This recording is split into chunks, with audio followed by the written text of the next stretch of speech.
We are back again for May. The year is just I speeding was gonna by. say speeding by. It's terrifying. April feels like I blinked and it's Uh, suddenly the end. yeah. I don't like it. And there's so many films that have come out, and I'm like, yeah, I'll go see that. And then I'm like, Hmm. yeah, like you said, I blinked, and it's like, oh, I've missed it. Yeah. Yeah, it's so unfortunate as well because so many films just get like such little runs, and it's like you were busy that Yeah, week. Sorry, that film's out the cinema now. It's like exactly. there's so many films everyone else you've got to get to. You can't not everyone can play for weeks. It's so annoying. Exactly. Exactly. But it's a couple of the films that we're going to talk about have quite notable auteurs. And I am terrible at saying that word because I always feel like I'm saying it wrong. That leads nicely onto what we're going to talk about just beforehand, and then we'll go into the films. Zach earlier said something about Martin Scorsese. Wrong one. Wrong one. Wait, who did you say? Quentin Tarantino. Oh, okay. Yeah, I'll try that again. We can keep that in. That's funny. that's very funny. Okay. I'll keep that in for you, Emily. I'm terrible with names. It's like I can do the faces of like actors but I can never do names. Yeah, You yeah. said something about Quentin Tarantino. That's right. Yes. We've got we're confusing our auteurs, our old man auteurs. Oh my God. Um, But yeah, so Oh Quentin man. Tarantino, so he's famously for quite a while now had a 10 film rule. So he said he's going to only make Oh 10 films. yeah. He's made 10 when he makes 10 films, he's done, he's retired. He says old people don't make good films, old directors don't make good films. He says his favorite directors, all their last four films of their filmographies are their worst films. So he says, I'm going to skip that, just make 10. Wow. And he's gotten to the point where now his next film will be that 10th and last one. He counts Kill Bill, Volume 1 and 2 as one Heard of film. Okay. So if you want to be technical about release, it would actually be his 11th. them. But regardless, it's going to be his final film, according to him. He was scheduled to start filming his film, The Movie Critic, which would be his final film, in August. He was going to start recording for it. Um, but now he has walked away from the project and said that actually he doesn't like it and he wants to go back to the drawing board and start all over again. Wow. That's a big commitment to walk away from. See, I knew about the 10 film rule and I knew that this was going to be his last. I did not know that he walked away from it. Is there any reason why? Do we know why? So it wasn't it was kind of leaked in the press. It wasn't like he announced it or Hmm. anything. Um, but yeah, we don't really know. People are thinking it's maybe to do with that. He's got the pressure that his last film has got to be his big one. He put all Hmm. his effort into Once Upon a Time in Hollywood, which was kind of like his, it almost seemed like a send-off film, Once Upon a Time in Hollywood, if you've seen that.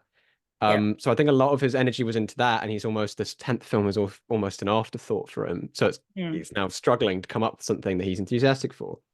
But what we did know about the movie critic was that it was going to be about a movie critic.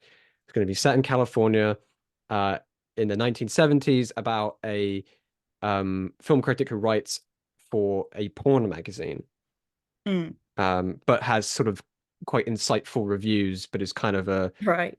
a grungy, not great character himself. He Hmm. described him as Travis Bickle if he were a movie critic, is what Tarantino described the character as. And Brad Pitt was even cast in the movie. It Of was course he speculated was. he would be reprising his role as Rick Dalton. Oh, sorry, not as Cliff Booth from Once Upon a Time in Hollywood. Hmm. So even he's got that far, and yeah, he's canned it. He's walked away from it. And I think this is what happened when he's just put so much pressure on himself that that 10th film was going to be a knockout because it's his Yeah. last one. It's actually making it harder for him to make films, not easier. Hmm. Yeah. I mean, I can understand if it was about like if he wasn't in it creatively, like if he had just either gotten stuck or just had created this world and he's like, I'm not really feeling it. I know that's not very technical, but I can understand like having that pressure on you and then going into something without the passion is very difficult because you know it's not going to work because you're not in it. And like Mm. But Yeah, especially in the creative industry, if your heart's not in it, it's like, it shows. yeah, yeah. Yeah. So I Yeah. can understand that, but it's just like that's imagine what is what we're missing out. Imagine what like it could have been. Mm. Yeah, exactly. Because then a lot of people pointed out if he didn't have this rule, well, maybe he would have made that film, and Yeah. maybe it would have been bad, but we would have had it and we would have known, and it might have been great. I feel like the universe is just like the parallel universe has just branched off and another universe has just been born. Mm. All those what Yeah. if episodes and like TV shows, it's like this is the what if that's happening Yeah. right now if we didn't Yeah, have the exactly. film. And poor Brad Pitt is just waiting on the Yeah. sidelines. Yeah, yeah, yeah. I'm just hoping he changes his mind and he does a Kill Bill Part 3. That would be my wish. And have Maya Hawke in it, as a grown up with Uma Thurman. That would be Oh, great. that yeah, wow, yeah. Yes, please. That. Yeah. Just That, Yes. that. Yeah. exactly He's that. considered it before. He's talked about it before as an idea. You never know.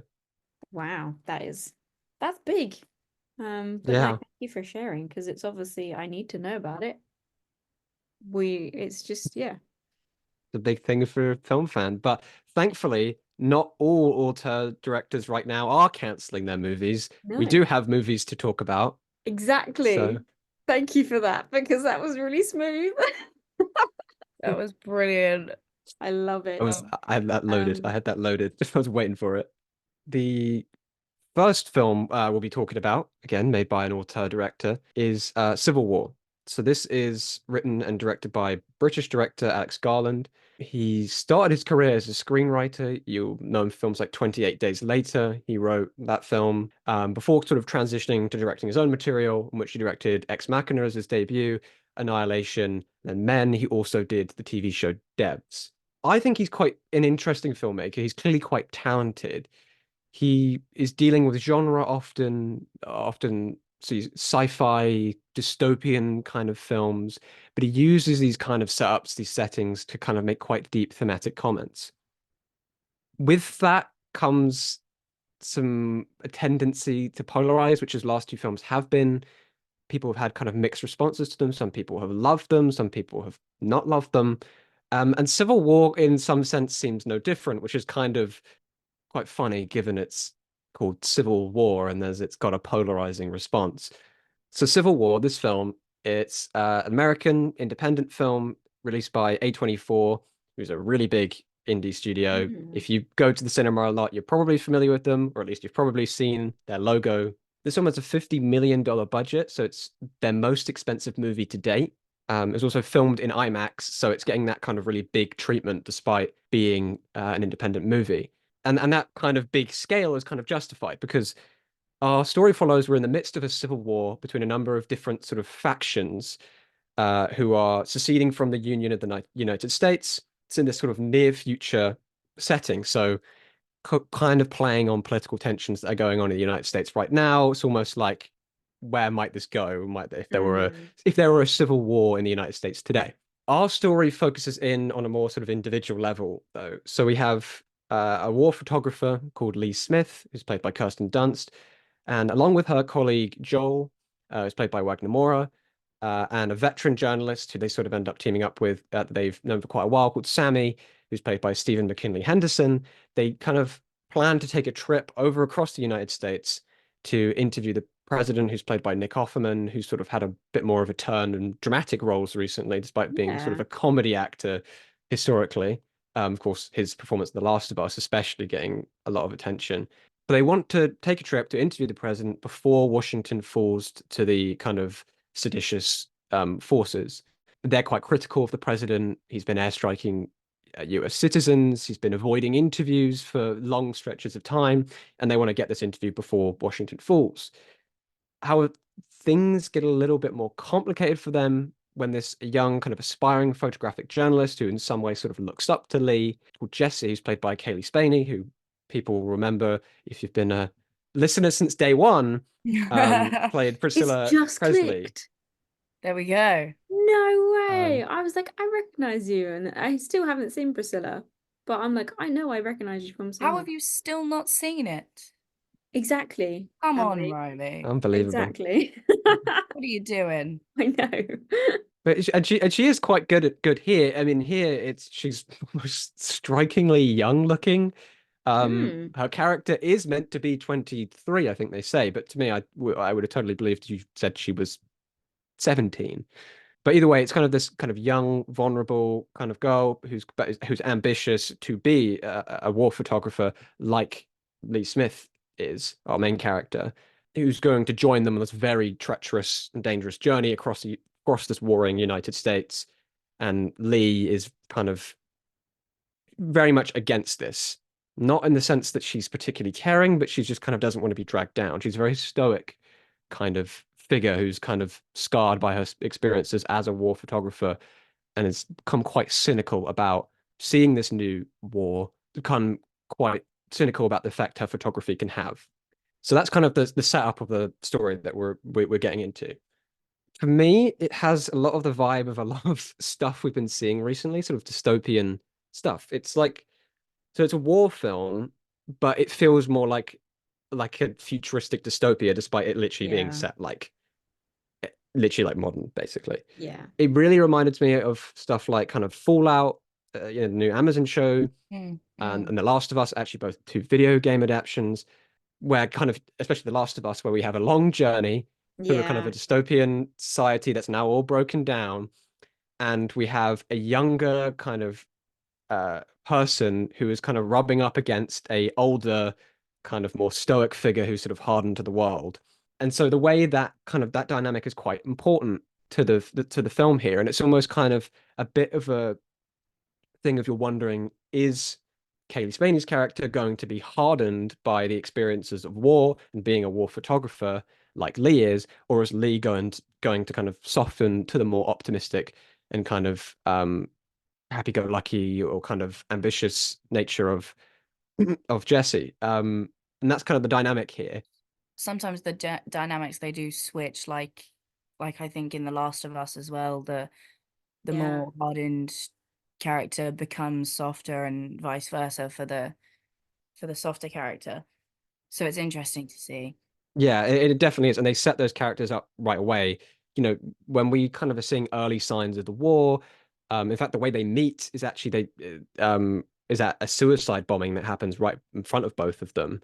Mm. So it's quite graphic early on, and it feels quite gritty and realistic. And Jesse is kind of struggling to cope with a lot of this, whereas Lee's sort of like she's not even really sympathetic to the fact that she's struggling. Joel is. Joel is actually the one who wanted to bring her aboard, which is funny that we have Joel and The Last of Us. Joel is obviously a main character too. So it was dinging in my head as soon as this film started rolling. But she, she's literally like when she's kind of shaken up by these scenes, Jesse's starting to ask questions. She's kind of like, if I died, if I got shot, would you take a picture of me? And she just replies, well, what do you think? Wow. Like she's very kind of unsympathetic and Mm. hardened to the world. But we get a good insight into her kind of internal perspective as well. Like we are made to feel like we are boots on the ground with Lee and kind of that we are Lee. We get these kind of sequences um where kind of the color starts to sort of distort and come weird, and we see these flashbacks of her in different wars, and we can kind of see that there's trauma hiding under this kind of steely surface, so that kind of gives her a bit more depth as a character, which I really appreciate. And again, I would say the way it's all edited and the way it's shot is just really really beautiful, that kind of stuff. And that is the main thing that I think is great about this film. It's immersive.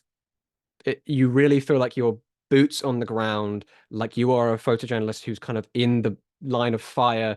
You're not participating in the war, but you're in the line of fire, and it really gets you to feel like that, especially with the sound. I talked about sound with Zone of Interest. Here it's really important as well. So Alex Garland, the director, he was very keen that they wouldn't use kind of stock sound effects for guns, or what they would normally do for guns, because they kind of layer in usually kind of other sounds to guns to basically reduce their kind of harshness. But in this case, they kind of actually made the guns basically sound like what they sound like in real life. That's what I'd heard because I I I think it's someone tweeted about it, and I think it's someone in America, so it'd be interesting in terms of like how different audiences receive it, and especially American audiences. But this person was saying like it was regardless of if it was a good film or not, if people were seeing it, they were saying don't go and see it if you suffer from like PTSD or like from like war or Mm. anything to do with like loud bangs or anything because it is horrific. Not necessarily to put people off, but just to kind of warn people because it was so like you said, like realistic and full on. Yeah.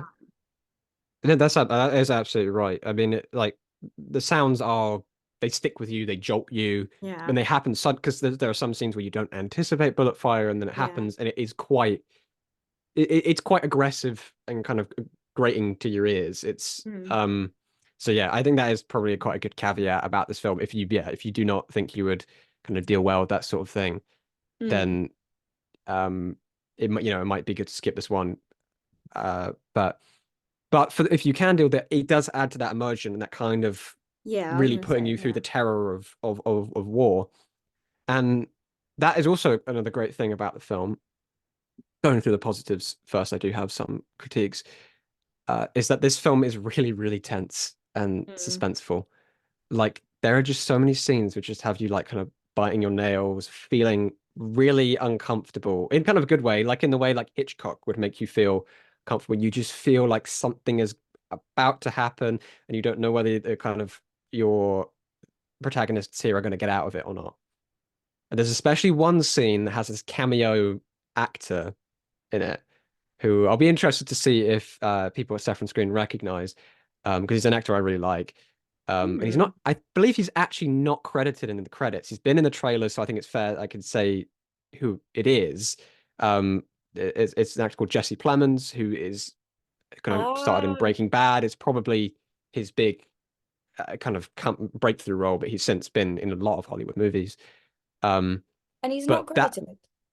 No, I believe he's not in It's a the shame. kind of credits at the end because he's basically a cameo role. But Yeah. it's like that if you walk out remembering one scene, whether you like the movie, whether you didn't like the movie, that's the scene that you'll remember and have felt something in. Um, Mm. because it really is quite tense and kind of the stuff that that character is doing and the stuff you see. Again, it's kind of reminding you if you are paying attention to the news, kind of things that are going on in the real world and have been going on in the real world. And that is something that it is kind of good at doing. So it makes it feel real, like I said, immersive, has good kind of world building. It's kind of good, interesting to see what this version of America looks like in the Civil War. They sort of there's kind of little nuggets of things that they kind of get at which are going on. So it's like there's sort of implications that money has kind of inflated. There's kind of an exchange where they're trying to get gas from these people who have kind of held up a gas station with guns, and they're saying like, "Oh, I'll give you, I think it's, I'll give you 50 or whatever for it." And they're like, "Oh, 50 can't buy like a can of beans or whatever." Yeah. And then Lee goes 50 Canadian, and they're like, "Oh, okay then, yeah." Like, so obviously you kind of get Yeah. like a sense of what has happened in terms of how this thing has affected the society. And it's kind of quite nice. You kind of get those nuggets of what the world is like. However, what you don't get is probably the one thing you're actually wondering about, which is why is there a civil war going on? Oh, that would irritate me.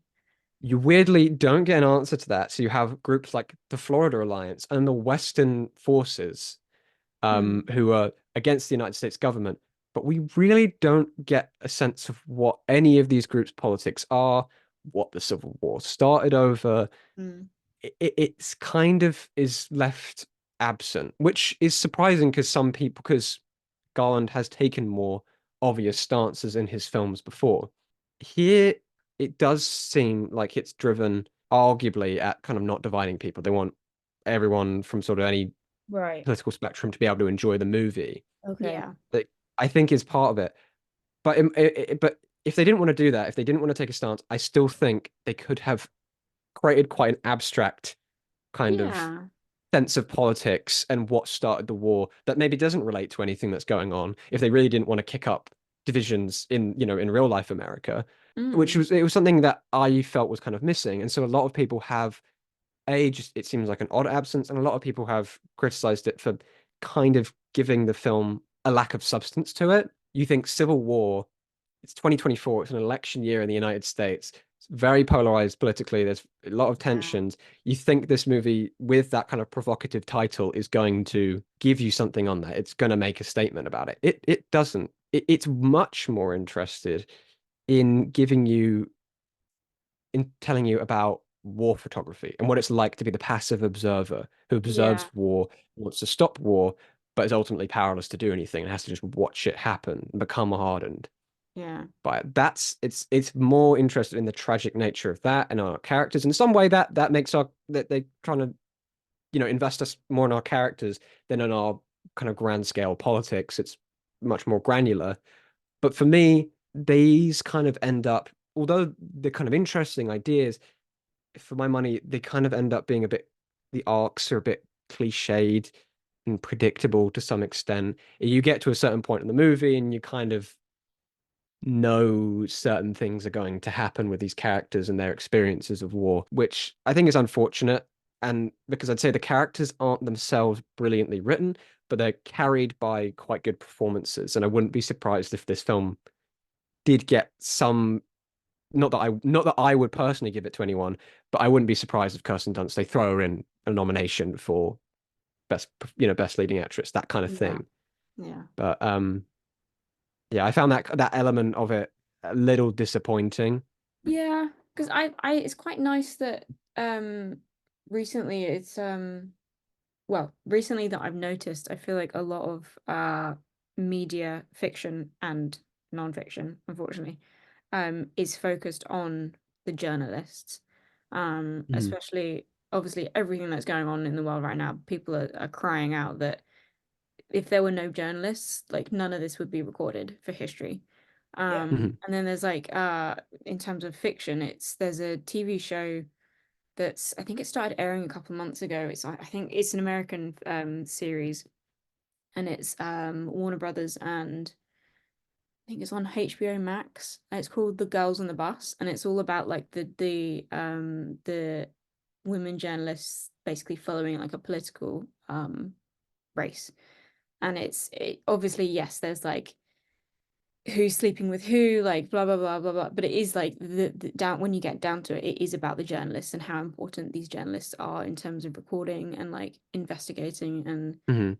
that's the one thing that kind of pushes me to see this film because the time I saw the trailer in the cinema, I hadn't heard of it and I didn't know it was coming out. And I watched it and I thought I don't want to see that because I feel like that's going to be too close to like reality, like of what could Mhm. happen or what is happening, whatever. But then when I thought about it and I read a bit more about it, and I was like, no, actually, I do want to see it because I want to see the story that it follows with the journalists and the importance of those people and the things that they witness and the decisions that they have to make. Like when you were talking about like one of the characters saying like if I died, would you take a picture of me? I can't remember exactly what you said, but Mhm. Yeah, those yeah. kind of decisions and those kind of moral kind of stances on things. And yeah, I don't know. For me, I just find it refreshing that it's not about like the father figure has to get the kid across America, not like but like Mhm. not pointing any fingers or saying it is bad because I really enjoyed The Last of Us. But it's refreshing to see it from a different point of view.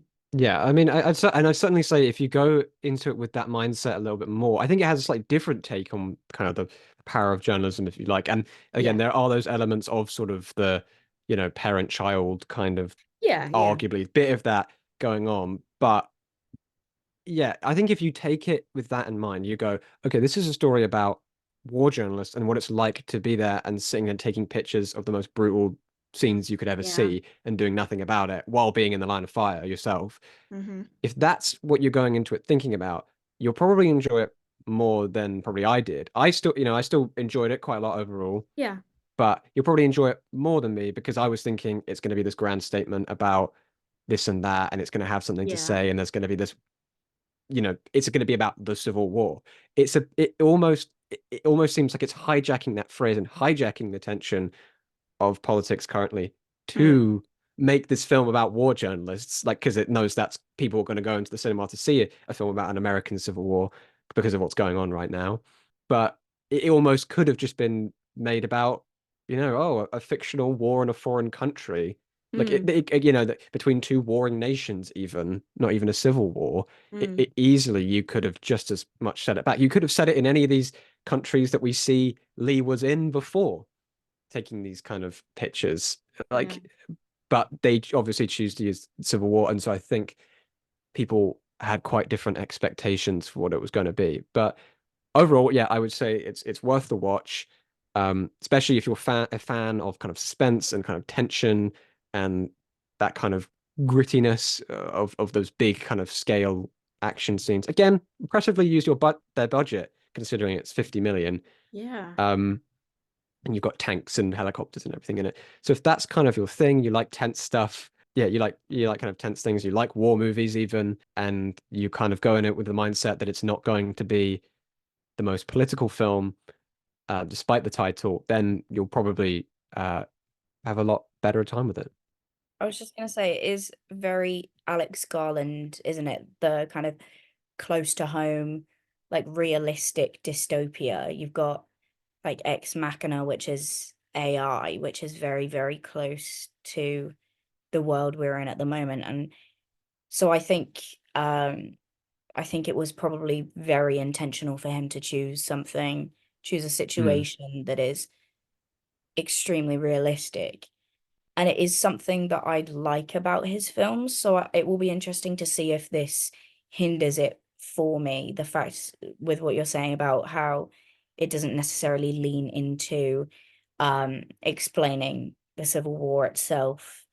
He just kind of takes a more passive approach to it. Yeah, yeah. That's what's like because obviously when he made Ex Machina, very different situation with AI, but nonetheless he's making a comment on AI, right? Mhm. But whereas it's like he's not he's talking about a new American Civil War and not making a comment about political tensions in America.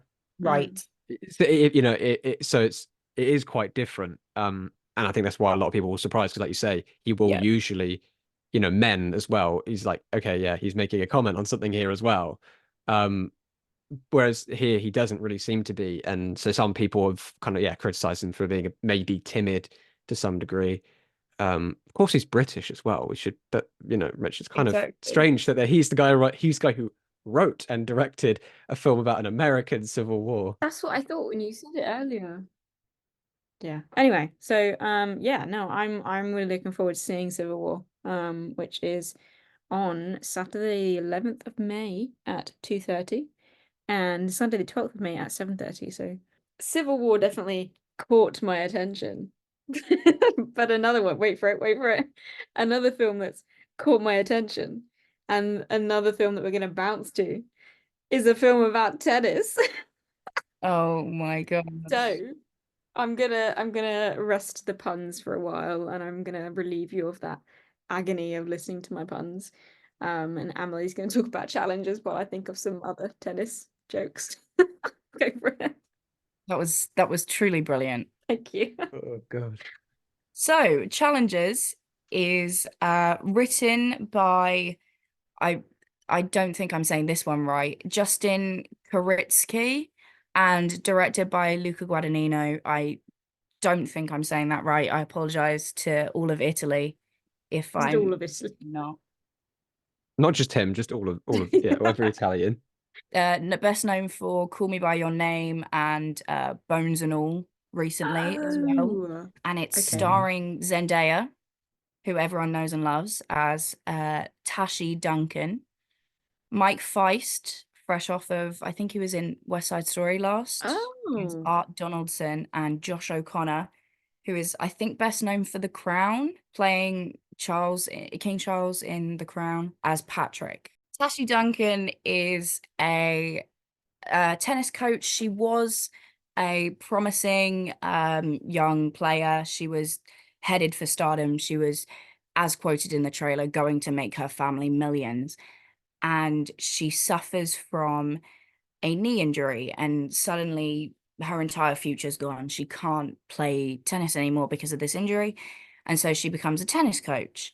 Now, I haven't seen this film yet. It's not officially out in the UK yet, but I know that when we first meet Tashi, she is coaching her husband, played by Mike Feist, Art Donaldson, coaching him back from this losing streak that he's been on to get him back to stardom, back into the world famous Grand Slam champion that he supposedly is. She enters him into a challenger event against his former best friend, who is also Tashi's ex, played by Josh O'Connor. And that is really where the entire tension comes from in this film. I feel like that, like from the vibe I get from the trailer and what's in my head, because I know in terms of like, so for example, the thing that I thought of first was there's a TV show that I've watched, and one of the characters is, well, two of the characters actually, they are like chess prodigies. And it's not like the main kind of part of the story, but it's just like a fact that they mention once. And their kind of arc is like a chess match. And so I feel like it was very subtle, but like when you think about it, it's really clever. So I feel Yeah, like with this, like I yeah, feel like the film's gonna be, like you said, fast paced like a tennis match, and it's gonna kind of exactly. like go back and forth. Um, that it's not, hopefully won't be too obvious that you're like, oh, I know what's gonna happen. Yeah, Like yeah, so subtle that it exactly. kind of, yeah. I mean, it's presented as this kind of love triangle Mm, between obviously Tashi and her husband, and then her ex as well, who was his former best friend, and they're going up against each other in this Grand Slam. So it does seem like it will be following that back and forth. And we get these flashbacks to when she first met the two of them, and she was heavily involved with both of them. So it seems like a back and forth competition, obviously not just in tennis, but also in terms of her affection. I was just wondering, do you know if we have a person to root for here? Like, who is the protagonist? Because from what we've seen in the trailer, like Zendaya is obviously the big star and the big kind of attention drawing thing, but she seems almost a little bit manipulative in some way. You know, she's the yeah. one who's kind of set this competition up.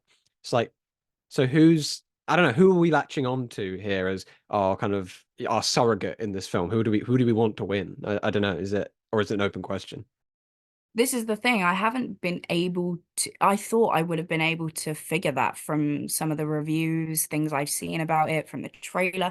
But really, you are rooting for her. That she has a line in the trailer. I think Mike Feist's character says to her, he's in love with you, talking about Josh O'Connor's character. And she says back, what makes you think I want someone to be in love with me? And Oh really, yeah. it's Hmm. not it. You think you're supposed to be rooting for someone in this love triangle, and really you're rooting for her, I think, even though she is this passive character. She doesn't play tennis anymore. She's not involved. She's the one that set this up. She's just watching. But it seems like she seems like the mastermind behind it all. Mm. It seems like you're seeing everything through her. She's very calculated. Yeah, because I don't know, this could be like well off, but I didn't know if it was gonna be almost like a cat and mouse game, like between her and the two guys, like, and kind of one of those films where you think it's a love triangle and you go in and you think, oh, who's it gonna be? Who's she gonna end up? But then it turns out like that both of the guys lose, kind of in quotation marks, they lose. And she is like better off on her own and she's got it all figured out kind of thing. I don't know. I feel like there's so many different ways it could go. Exactly. And I think it will be so interesting to see, because I haven't been able to gauge just Yeah. how it's going to end yet. And I'm glad about that. I don't really want to know who she's going to end up with, if anyone. Mm, Yeah, I mean, it seems like it's a kind of a film that's kind of predicated on like character psychologies, and we're kind of interested in that kind of dynamic. It's like obviously we've got the tennis game over the front of it, right? But we're really interested in the mm, characters. It's almost like we were talking about with Civil War. It's like, okay, that we've got the Civil War is the big thing going on, but really we're interested in the photographers. Here it's kind mm, of the same thing in terms of we're actually interested in their relationships and, what are they going to do? What are they wanting out of this exchange? Mm. This exchange. There was a lot of metaphors going on. Love it. Yeah, but the tennis match, I guess, is just kind of the big metaphor. And so I was wondering, this film kind of seems to have like a few different appeals. And I was just kind of wondering, like, where do you think it's kind of playing its audience? Playing. Is kind of like, fine, oh my God. It's just beginning rolling off the tongue now. Not even meaning to do this. Um, is this a film for sports fans? Is this a film for romance fans? Is this a film for young people? Obviously, we've got quite a few young stars in the lead. I don't know what you Mm. thought. I I think I want to go off kind of the director for kind of the view of what I think it's going to be, because you've got Call Me by Your Name, you've got Bones and All. They're very kind of emotionally driven movies with kind of a separate subject, a subject that is separate from the kind of the passion, the feeling that is at the forefront. So obviously you've got Bones and All about cannibalism, but you have like feeling and the romance that is the driving factor of the story. So I know that even though it's being marketed as a sports drama, it's being marketed as a tennis movie, I have a feeling it will be very romance heavy, character heavy. But I feel like tennis fans will have a great time with this as well. Mm. Hmm. It's Yeah. like I was thinking of when I watched I don't know if you guys have seen it, but Borg versus McEnroe. So it's a movie, it's about the first match or the first kind of match that was played between Bjorn Borg and John McEnroe, very famous tennis match they went on to actually play a few times afterwards. But you kind of see you get to see kind of I am not a big tennis fan. I know of that game, but I'm not, I don't follow tennis really.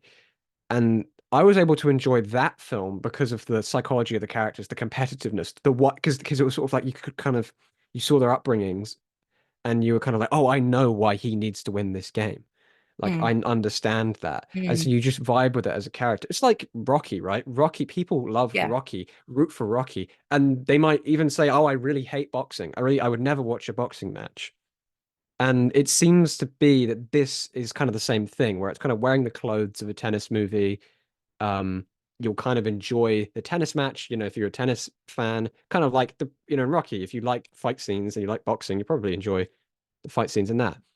But it seems like, you know, the type of film that's going to make you care about the characters regardless. Like I was able to care for John McEnroe and Bjorn Borg despite not being a tennis fan or really even knowing them in intimate detail beforehand.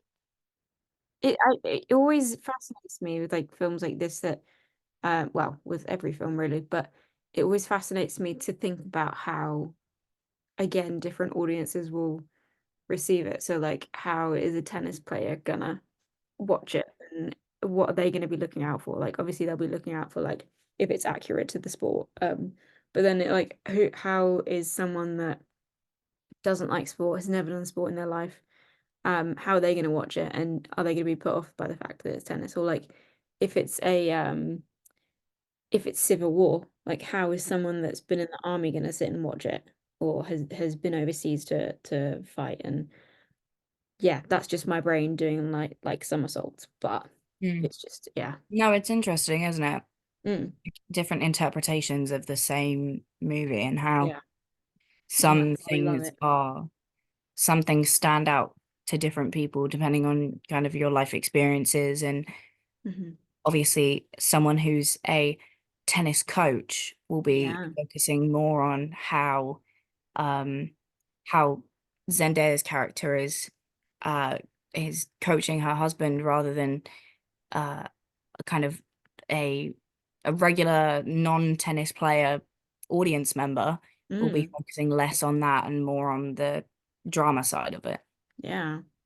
I wonder how that relationship's going to be with between Zendaya's character and her husband's because obviously there's the relationship that they're married and there's history there, but also her being a coach, like that will be interesting to see because I know Mm, like you can see so many relationships like that in film, like where there's the teacher and the student, but they're also like romantically involved or whatever or related.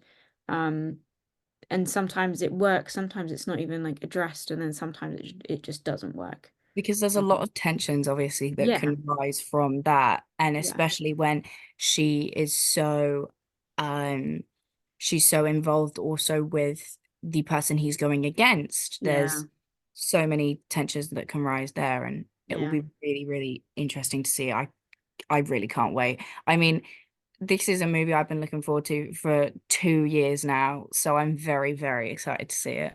Isn't it just Yeah, I great feel when you've like been looking forward to a film and it's Yeah. finally coming out? you just It gotta hope it's good. That's Yeah. you, I pray that that it is good. I mean, the reviews are on my side, so I'm yeah, Mm, very, good. very hopeful. yeah.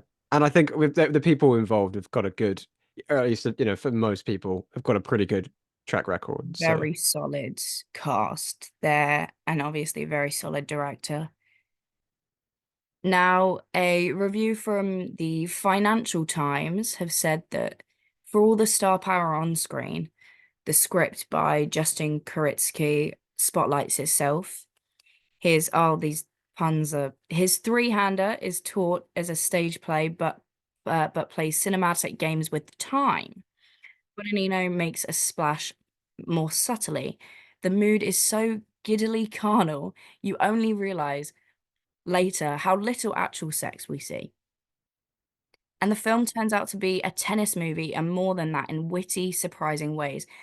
Flack and grunt aside, the sports gets into the stuff of the storytelling. Key lines and plot turns are made to feel like a perpetual set point. Our gaze and sympathy shifts between players, and the whole thing is nail bite. So it shifts. There's really no real person that we're trying to root for, which I'm really excited to see. yeah, it kind of lets you make up your own mind. It makes me think of like what's it called? Marriage Story, where it's Yes. kind of like you maybe you spend a bit more time with Adam Driver's character, but like they're both given legit good reasons for their case, and so you Mm, can kind of like just like you said, like shift your sympathies as and when you want, and that again, it's always more interesting, and you're kind of giving the autonomy back to the viewer in some way. yeah. The film's also been kind of marketed in a way that it's kind of like a bit, it's a bit racy, or it's a bit kind of, kind of like that article alluded to. But like it seems like it is more character focused and things. Because that was the big headline that came out of it. I remember when the trailer first dropped, it was like, oh, Zendaya with two guys. It was like, Yeah. the whole thing. Like, how does Tom Holland feel? And it's a bit like, uh, it just made me think of that. And I was just like, it's good to see that they're not just kind of biting on all that for what it's Mm, worth, if you know what I mean. And Yes. actually, they've got, okay, that's an element of it, but like actually, it's focused on the story and it's focused on its character psychology. It's got a Mm. tight script. I think it's very easy to get into these characters' psychology because of the story you've got going on. I mean, I wouldn't want to be playing tennis against my partner's ex, my former best friend. I wouldn't want to be playing a grand slam against him. So I feel like it's very, very easy to get inside these characters' heads, and I think it's leaning into that in ways that you'd expect, and I think in ways that we're not going to expect as well. Well, if you would like to see Challengers at Saffron Screen, it's showing on Friday the 10th of May at 7:30 and Sunday the 12th of May, just 2 days later at 2:30. And um it's highly well reviewed, and it's apparently its trio of outstanding performers are volleying their star power back and forth without ever dropping the ball. hey. If you can think of any more tennis puns from now until then, we'd love to hear them. I think Amelie's gonna put the ball in my court now. Oh God. Oh God. I'm Sorry. gonna pass The it over to sports you. metaphors. Pass it over to you, Riley. I'm so excited to talk about this one because I really enjoyed it. So I managed to see Mother's Instinct a couple of days before it came out, I think. A month ago? I don't know. Time is an illusion. But yeah, this was really interesting in terms of how I saw it because I'd obviously heard of it, but I hadn't read anything about it. I hadn't seen the trailer. I didn't even know like the genre of it. I literally just knew the length of the film, the name of it, and who was in it. And I wanted to see it because of who was in it as well. Just to kind of set the scene that I didn't know anything about it. I will now tell you what it's about and then go on to more about it. In a nutshell, I'm literally just going to read the quick synopsis because it, like, I don't think it needs any more. So, housewives Alice and Celine are best friends and neighbors who seem to have it all. However, when a tragic accident shatters the harmony of their lives, guilt, suspicion, and paranoia begin to unravel their sisterly bond. So I didn't even read that before I went to see it. It's a psychological thriller film, and it's directed by Benoit Delhomme. Again, I'm sorry for my pronunciation. It is his directorial debut, and it's starring Jessica Chastain, Anne Hathaway, which were the two that kind of led me to want to see it. As well, I thought it was a remake, but it's basically a remake of a French language film, which I kind of want to watch now. And it's also that the French language film was based off of, it was an adaptation of a novel called Mother's Instinct. Anne Hathaway and Jessica Chastain, they were incredible in it. They weren't like, they didn't blow me away. And they didn't like, I'm not gonna sit here and say they deserve an Oscar or they deserve awards, but like to me, they just made such an impact in that film and they were so believable. I watched it because of them and I was not disappointed by either of them at any point. To me as well, those two characters have played some pretty big roles in the past. So, for example, Jessica Chastain, when I see her now, the first person that comes to my mind, don't know why it is, but it's Tammy Faye when she was in The Eyes of Tammy Faye. I think that was her Oscar-winning performance, wasn't it? Yeah, so Mm. that's like, and as well, it was visually quite kind of prominent as well because of all the makeup and the wig and the way that she looked. So that's always who I see when I think of Jessica Chastain. I don't know why, it's just one of those things. And again for Anne Hathaway, and I feel like to them they're big characters that get stuck in your head and they're kind of hard to break away for the actors. Everyone knows this actor for this film and kind of their other films kind of get overshadowed some way. But I watched it and at first, yes, those characters were in my head, but then I completely forgot about them. And it was really nice to see both of them without, like, again, Tammy Faye without the makeup. And it was a completely different character. I went back to and watched the trailer this evening, which was really interesting because it gave away a lot more than I thought it would, in terms of what it was about and the twists and turns. Overall, I loved the film for a number of reasons. Firstly, the relationship between Alice and Celine, so the two mothers. It was really nice to see a healthy relationship between two women on screen because like so many times in TV and in film you get two women like put up against each other, like whether they're arguing them like between themselves or there's a conflict or they're comparing themselves to each other or whatever, or you don't see it.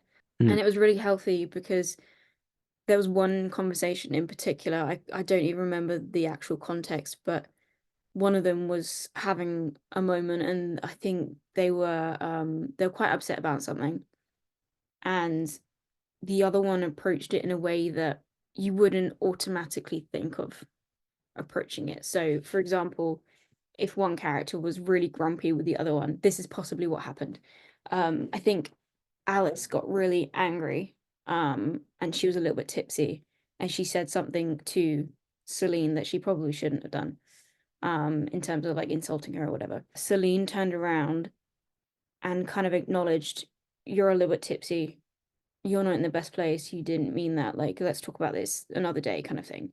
Instead of her taking it to heart and being like, "Oh no, that you can't do this. Like, you're my best friend. You're not supposed to treat me this way, whatever." And creating a massive conflict. Yeah, Yeah. because Mm. when the initial first thing was said, I kind of sat there and I was thinking, oh, I really don't want it to go down that route because I've seen it Yeah. so many times before. And you know, when you're watching a TV show and one person has a secret and it's the decision when they choose to make that secret or to keep that secret, and you're thinking, I know exactly how this is going to turn out. It's going to come out in the end. Like there's going to be conflict Mm. in the end. And I was worried that that was going to happen, but it didn't. And that was like one of the things that stuck out for me. And there was lots of other different pieces in the film as well that kind of showed that relationship. Well, it sounds like it's kind of a film like, at least the way you've kind of described it. Again, like it's kind of a theme this episode. Again, where the film is focused on the character psychologies Yeah. and it's interested in that. And like you say, it's not just contriving those scenarios for a good scene or whatever. It's Mm, like it believes in its characters to do what they would actually do and make something interesting out of that. So it seems like a film that really cares for its characters over its plot almost. definitely. And in terms of like the comparisons between Civil War and Challengers and Mother's Instincts, I know they're completely different films, but that is a similarity. And another similarity, what I was thinking about when you guys were speaking about it, it does have that kind of back and forth between who am I rooting for? Like who's the good guy? Mm. Are they both good? Are they both bad? Like, is one of them good? What's gonna happen? And throughout the entire film, well, okay, the beginning was the with the setup and the kind of initial part of it, you rooted for both of them, but then there came a point in the film where you were constantly back and forth and you were like drip fed different clues in terms of who is in the kind of right or who you should be rooting for. And it isn't until literally like the last 10 minutes that you kind of figure out what's happening. So it seems like there's a lot of obviously like mystery, enigma here. It's a psychological Mm, thriller, which that's obviously not uncommon for that genre. yeah. You said you thought that there was too much given away in the trailer of this sort of thing, or more than you expected at least. Would you say is this a film that's best watched cold, or would you say if people, or would you say watch the trailer before? What would you say? I don't know. I personally, I liked how I watched it without. So if I, yeah, I would tell both of you to see it without watching the trailer. Yeah. Um, I think it kind of leaves a bit more mystery to it because in the trailer you find out different things. So I am going to go into it. Like you find out that the big accident that happens, and it is literally just a tragic accident. So basically, they both have kids. Celine, who is Anne Hathaway, they struggled to have a child, and they do have a child, and it's similar age to Alice's. Alice, and her husband had this kid by accident. They both love their kids. It's just different circumstances that they had their kids. And their kids are like best friend, like they carpool together, whatever. And basically, Celine, who is the one that struggled to have the kid, he like in the beginning, you're led to believe something's gonna happen to Alice's kid, but it doesn't. So Celine's kid tries to hang up a uh birdhouse in the tree, and he's standing on the balcony, like on the first floor up, and he falls basically and he dies. And it's heartbreaking to watch because like Alice, who lives next door, witnesses it and she tries and runs into the house and gets the attention of Celine and tries to run up to the balcony, and they're too late. And there's just this heartbreaking moment which you see in the trailer because you see all of this in trailer where you see Celine realize what has just happened, and Alice just looks back from the balcony, and Celine just like absolutely loses it and crumbles. And that's like part of the reason why I think they did so well because they really made you feel for these characters. And would you say like obviously something like that happening to a child or to a young person is quite sensitive. Do you think it is able to kind of portray that gracefully? Because obviously when that sort of stuff happens, it can feel emotionally sort of exploitative. Hmm. Do you feel like it's able to sort of handle that aspect of the story quite gracefully? I think so. I think the outcome of the entire film is probably a little bit far-fetched, but in terms of the process of how it happened and the emotions to come after, and obviously like the mother absolutely loses it, which you would like there wasn't anything, it was a tragic accident and it was just no one caused it, nothing could have been done. And so she spirals and then she bounces back and she kind of acknowledges that what had happened was terrible, and it was no one's fault. And I think up until the point where the paranoia sets in, I think it's done really well in terms of addressing that, losing a child. But then I was so into the paranoia that I didn't even think about like the sensitive subject because you are so in it and you're trying to figure out what is happening. I think that's the best like psychological thrillers like do that. Like they have you like sit in the Hmm. mind of those characters and you're just completely invested in what's going on. You're like, oh my God, Yeah. is this, is whether it's paranoia or it's Yeah. hallucinations or whatever, and you just kind of you're there with them trying to figure it all out. You're not thinking Mm. about, oh, well, did this film treat this in the right way or did it Yeah. film this in the right way? It was, that which is great when you're that immersed in a film. Yeah. But as well, the ending, I know I said it was far-fetched, but it does make sense for the way that the story was going. Like it's not like a hop jump and it's like a massive leap. It is a hop jump and a skip where it does make sense, and the series of events could have led to that. I think it's just because it's a film. Obviously, it's got to be a little bit more dramatic. Do you think the ending is satisfying though? Will people come to the end of it disappointed, even if it makes sense? Or do you think it's a good ending? Is basically what I'm asking. I was very frustrated with the ending, but not Okay. because of the content. I just felt Mhm. annoyed at the situation. You didn't feel underwhelmed, is what you're No, saying. no, no, no. I wasn't underwhelmed. I was satisfied, but also frustrated, if that makes sense. Like I didn't agree with the ending, but not because of how it was done. It was just how I didn't want it to end that way. I feel like that is quite a asset to the film, though. If it wasn't going the way you intended, but you're still satisfied with the way they handled the ending. I think I actually remember sat there and the ending unraveling, and there's a moment where I literally sat there and I just went, "Oh, for God's sake! Like I Yeah. can't believe this." I'm I might have even said it out loud. You are drip fed so many different aspects of the character's past or something that they believe in, or not necessarily clues, but that's the only way I can kind of explain it. And they're not kind of obvious, like, oh, you need to look down this route. Like, this is a reason why you could not trust this character. It does all make sense. And I just feel like the web of all the characters' kind of quirks and what they've gone through and everything is really well like drawn out. So it's quite subtle then. So you have to kind of be like an active audience. You can't just, it's not going to just feed you. Obviously, you say it's drip feeding, but it's not like it's feeding you the answers or it's like, oh, look here, look at this. It's very much like you have to be an active participant there in your seat in the cinema to get all Yeah. of this. And I think there is one thing that they give you that makes sense to the story that is more of a this is a part of this character. You need to Mhm. like pay attention to this, and that kind of does sway the rest of the film. But that again, it's not, literally says this person has anxiety or whatever, or has struggled with anxiety. Like those words are said. So it's not subtle, it is right there in front of you. But it's still done in a way that if you look at the characters as a whole, it makes sense. And it's like this has only come up because it's because of the situation. It's not come up because you need to think about it for the rest of the film. Mhm.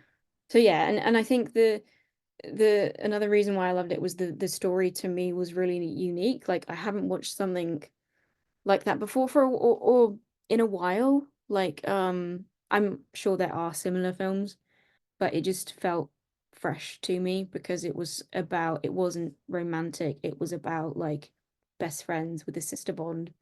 And it Mhm. explored that and it explored guilt and trust and paranoia instead of things like, oh, who are they going to end up with? Like, who's going to cheat on who? Like, as you Yeah. can tell, I'm not a fan of romance films because I get really frustrated with them. Not Yes, saying that's all fair enough. romance films are bad, but No, but it is um, nice to see this sort of thing. And it's actually kind of interesting because there was some new like polling that was done about Gen Z.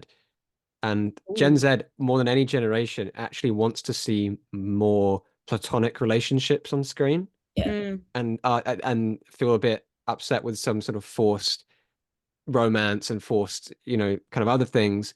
yeah, So it's kind of good that we kind of, even if obviously it's tense and it's thriller and it's kind of mystery, but it's mm, obviously like it's good to it's like that the filmmaking can just sit down and go, no, no, I'm going to make a film yeah, about two friends. They're not anything more. Obviously, they're close friends. Obviously, this relationship is interesting and important, but they yeah, are friends. It's good to have a kind of diversity of things on screen. yeah. And I think as well, which is literally just clicked right now. I love watching anything in terms of like TV shows, films. I love it when they explore like sibling bonds, especially sisters. I don't know why, but in like other Mm. TV shows that I've watched, the most important relationship that they have shown is usually the sister bond in like the few that I've done it in a really good way. And I just feel like it's got so much potential. And I know these aren't like related sisters. They're not biological sisters, but they have that bond. And yeah, I think the last thing I will say about it is everything visually about the era was immaculate because I can't remember when it was set, but it was like 1970s maybe. But it was just immaculate. Like the sets, the cars, the hairstyles were so perfect. Like because they lived in like the suburbs, they had massive houses, like they were painted, like you had it's like a white picket fence, like rose Mm. bushes in the background. And all their dresses were like perfect and all their collars were just it was so nice to visually watch as well. It kind of adds to the idea that not everything as is as perfect as it seems. So like even though their relationship seems perfect, even though if life had carried on the same way and the the boy hadn't had died, I don't think any their relationship would have changed. But presented with this life-changing event, their relationship is not perfect anymore. Mm. There's cracks in it. But is there cracks? I don't know. Well, Oh, it's kind of interesting that you invoke that kind of like era and the style and the way that kind of relates to the characters as well. Again, it's like kind of mhm. the surface and then the layer Yeah, below kind of again. layers. I was also just kind of clarifying the time. So it's in 1960 America. 1960s, So there we go. Thank you. so which is obviously coming out of the 50s. So it's obviously like kind of looking at it's quite a lot of 50s style, and it's obviously like there's the family values and Hmm. kind of Yeah, women returning to the home and men returning back from the war and those kind of like yeah, perfect kind of nuclear family like kind yeah. of sense of things is meant to it was on the surface. So it's a bit like Stepford Wives if you've seen Hmm. that, like in terms of where it's, or even Don't Worry, Darling, which was almost like a reinvention of Stepford Yeah, Wives more yeah, recently, where it's kind of got that like sheen of the 1950s kind of perfection look about it. But like you say, there's something burgeoning kind of underneath, which is definitely not as perfect as it seems. no, So, and it's not it's not anything that is too far from what could happen. Like it is the emotion that starts it all off is grief, and grief can like manifest in so many different ways, different people. mm, And yeah, it did remind me of Don't Worry, Darling, and there was so much more to it than what I've like touched on. Like there's mm, things to do with like Alice wanting to go back to work and like being so worried about her boy who's allergic to peanuts. There is a lot to it and there is a lot of layers to it that you don't necessarily think about when you're watching it, but when you come away mm, you kind of think about it and you're like, oh yeah, this happened and this could have happened because of this. And yeah, I mean in terms of I said it earlier, like I was left really frustrated because you do get to a point where you do make up your mind, but at the very end of the film and you're like, right, I want this, but like I'm rooting for this person.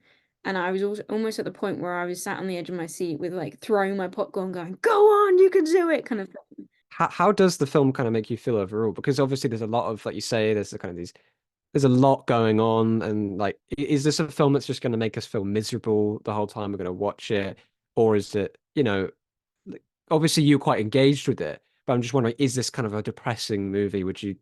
Is it fair to describe it in that way? I wouldn't say it's depressing. I would say it's sad in terms of the Hmm. outcome and what happened. Mm. None of the characters really won. So that is like half of the reason why I was frustrated with it. Hmm. But I don't know, I still really loved it, but I think I loved it because of how it made me feel while I was watching it, not because of the outcome and how I was so engaged in it. And I know like if someone watches it and they're not into that kind of thing, that's fair enough. They might not enjoy it as much. But for me personally, I really like I sat there and I Hmm. like literally forgot I was watching a film. I was just so in it. I didn't like sometimes you go into a film and you're like, oh, even though you're enjoying it, you're looking at your watch, kind of figuring out when it's going to end. And like with this, I was like, I don't even want it. Like, I don't want to look at my watch. I would say if you can go and see it without watching the trailer or reading about it, I would. It's not the end of the world if you do watch the trailer. Like, it does give things away, but it doesn't give too much away. And also, when I'm watching the trailer, I'm watching things and I'm like, I know that scene, this is happening. Mm. And I'm not watching it from like I know what the story's going to be. Like I'm watching it from a different point of view. So it's yeah. I think it is unfortunate how much trailers can sort of how much they give away now. They're so long. Yeah. Whereas before, back in Mm. the day, they would be like a minute long and that would be Yeah. normal. But now it's like they're like 3 minutes. They have to Yeah. have stuff in it. It's kind of unfortunate, Every but it's major just plot the point way is things just are. spoiled. Yeah. It's so bad. Yeah. But again, but by the sounds of it, still a good enough movie where Mm-hmm. okay, you watch that 3 minutes, which goes through a lot of the major plot points or whatever. Yeah. You're actually still gonna there's still actually gonna be a lot to discover in the film. Yeah. Yeah. Yeah.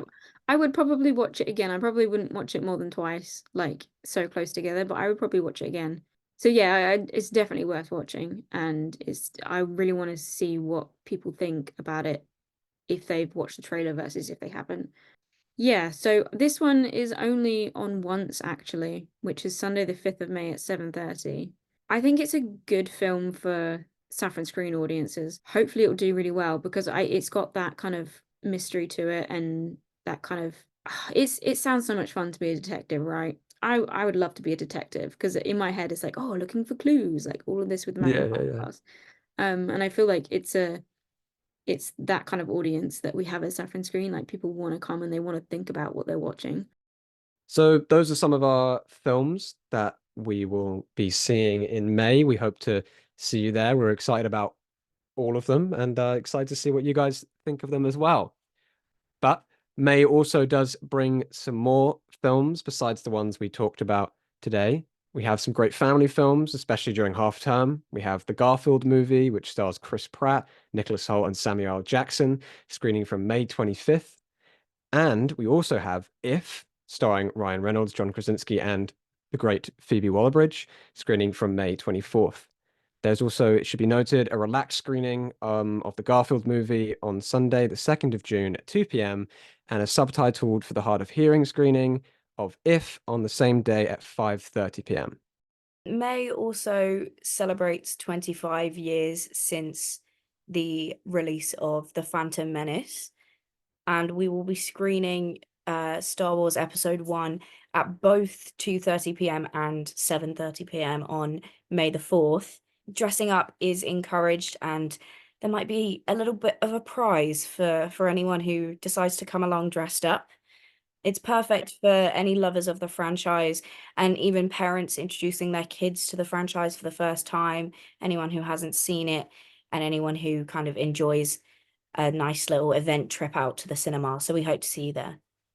Yeah, so there's just a couple more that we're going to mention. So on Friday the 3rd of May at 7:30, Daisy Ridley stars in Sometimes I Think About Dying, which looks very interesting. Obviously, it's a very striking title. I mean, I want to see it. Yeah. We also have National Theatre Live, The Motive and the Queue. It's back on the 5th of May by popular demand, as our previous screening was, I believe, sold out and people were asking for tickets. Like, we also have, as coined by Zach and Emily, the love child of Barbenheimer. Yeah. We have The Fall Guy, which is obviously starring Emily Blunt from Oppenheimer and Ryan Gosling from Barbie. So I God. mean, I am at first I was like, this is just going to be a silly film, but the more I saw the trailer and the clips of it, I was like, this looks really cool and really funny. And that is on, I think it's the later weeks of May. It's got a pretty stacked cast. I'm really excited to see it. It's got Stephanie Shu, who was in Everything Everywhere All at Once.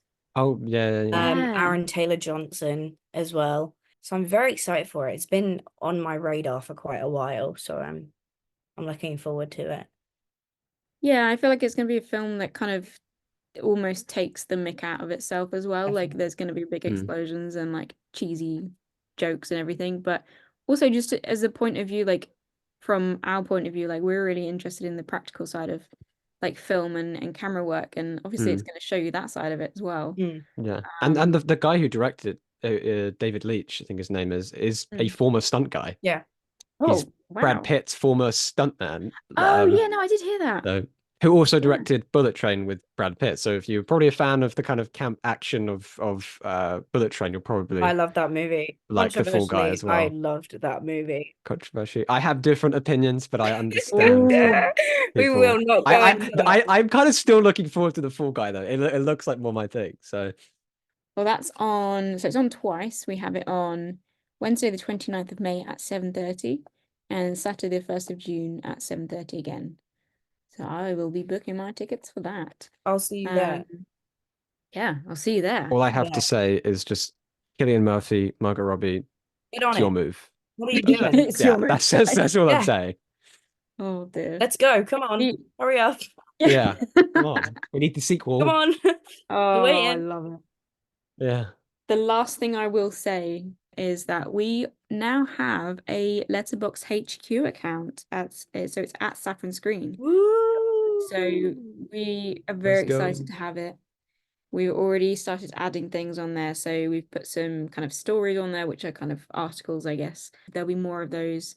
And we also have different lists. So if you know Letterbox, then you know you can have lists on there of things that you want to watch. You can make it personal to you. So we've got things like we've got a list of popcorn munchers that I like to call them, where you literally just go in and it's like the Top Guns and the Hunger Games and kind of all that. So we've got that, but we also have a list dedicated to all the films that we talk about on Frame by Frame. So the films that we've spoken about today will be added to that and be a nice way to kind of keep up to date with it. We're really excited about it. I guess you could check as well what other staff at Saffron Screen are watching as well, and probably Yeah. get annoyed by all their opinions. Exactly. That's my experience of Letterboxd. Like, you only gave that 3 stars. It's my favorite movie. You know that. Oh yes, all our opinions are Yeah, our own. yeah, exactly. It's Saffron not Screen does representative not of Saffron Screen. accept any responsibility for any 2-star reviews that any of the staff members make. Yeah. Oh dear. But yeah, it's a nice kind of thing to have and to kind of keep track on it. And I feel like it's a nice thing for those people that come to the cinema that kind of they do keep track of what they watch and they do like talking about it like we're talking about it and just have that extra little bit of interest. It's a nice extra community to have. Yeah, yeah. As always, make sure you let us know what you think about the films you see, even if you don't see them with us. We love film, so let us know. See you next month. See you next month. Yeah. Bye.